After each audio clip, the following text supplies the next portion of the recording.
Hello, this is RV Vagabond Jerry, and in this video I'm going to tell you about a few things that I do sometimes when I need to stretch out the period of time between having to dump my waste tanks and fill up my freshwater tank.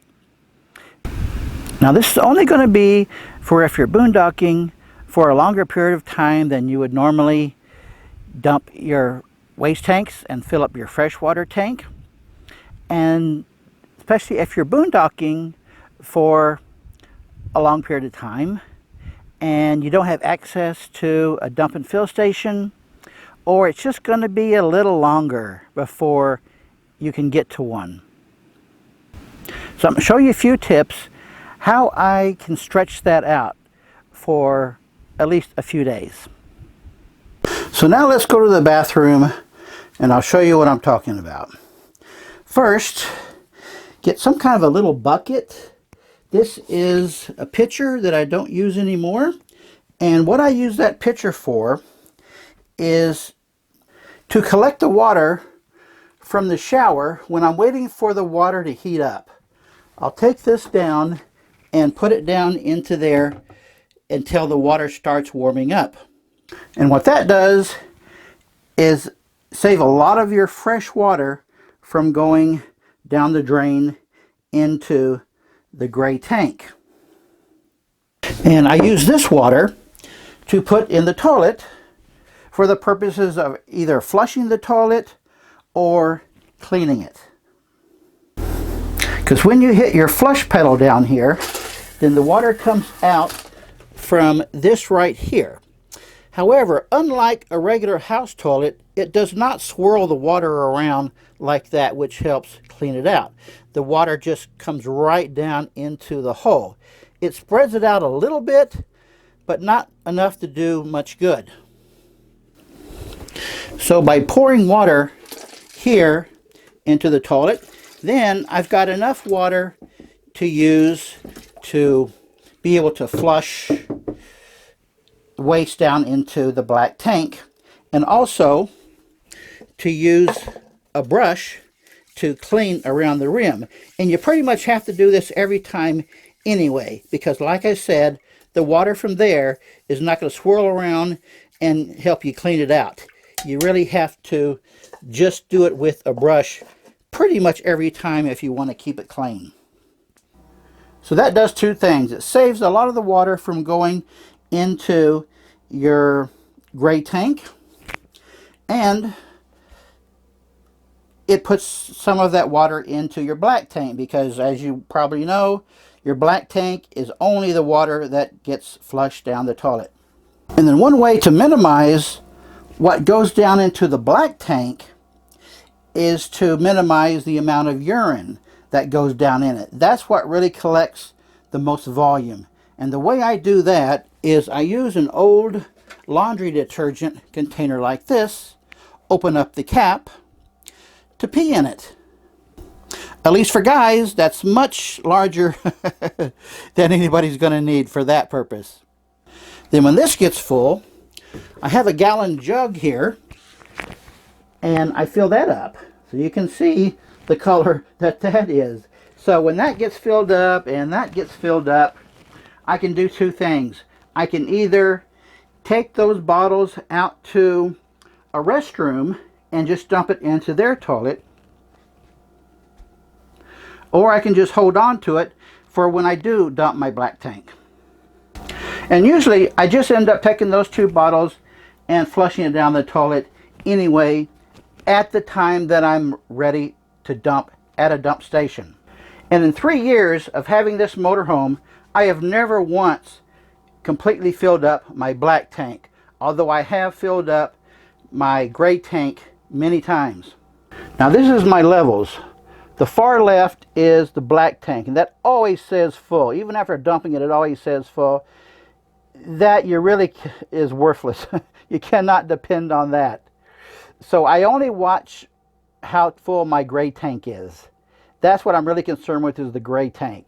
I never worry about overfilling the black tank.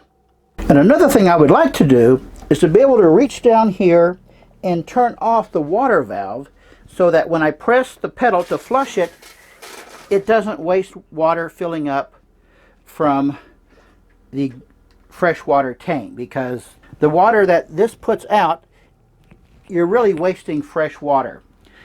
My toilet does not have one of those water on-off knobs. You might check and see if yours does.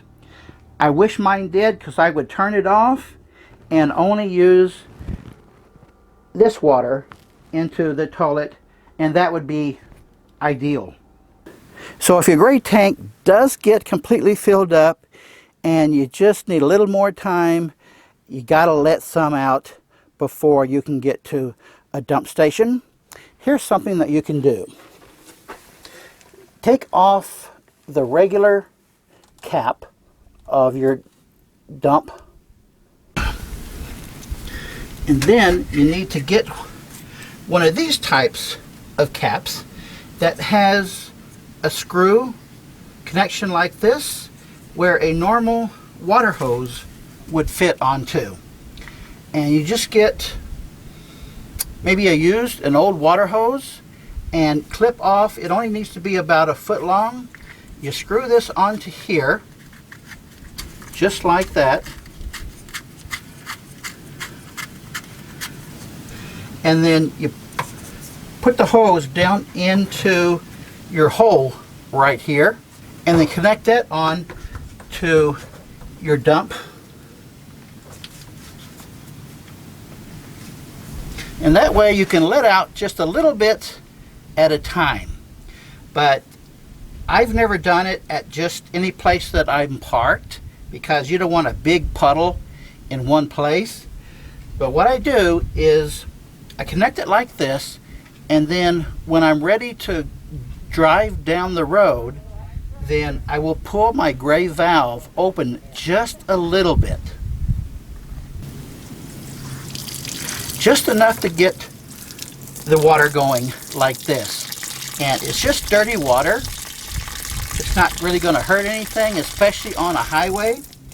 So you put it in the hole there, and what that does is it creates a very small stream as you're driving down the highway.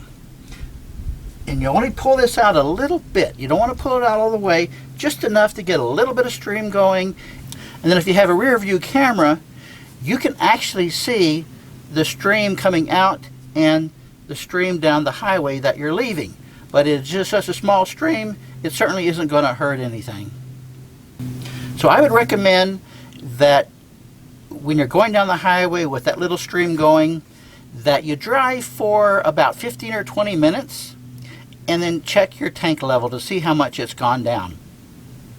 So I would only do that until my gray tank has gone down to about half full. And that gives you plenty more room in your gray tank for more. So for the first time you do it, drive for only about 10 minutes and see how much it's gone down. It will depend on how much of a stream you've got going. I found about 15-20 minutes is plenty. And you never want to let your gray tank get lower than about 1/3 full, because you don't want to get caught when you're at a place where you're dumping your black tank and not have enough water in the gray tank in order to flush out the remains in your hose from dumping the black tank. So this is to let out just a little bit, certainly not all of it. And like I said, I would suggest you leave your gray tank at least half full. So I wouldn't go any further than that. So it's all about conservation, saving fresh water and minimizing how many times or how often you have to dump your tanks. So I hope I have given you some tips that you can put into use in the times that you really need it, if you like to go boondocking for 1 or 2 or 3 or 4 weeks at a time. So let me know in the comments below if you think this might help you. Good day, folks.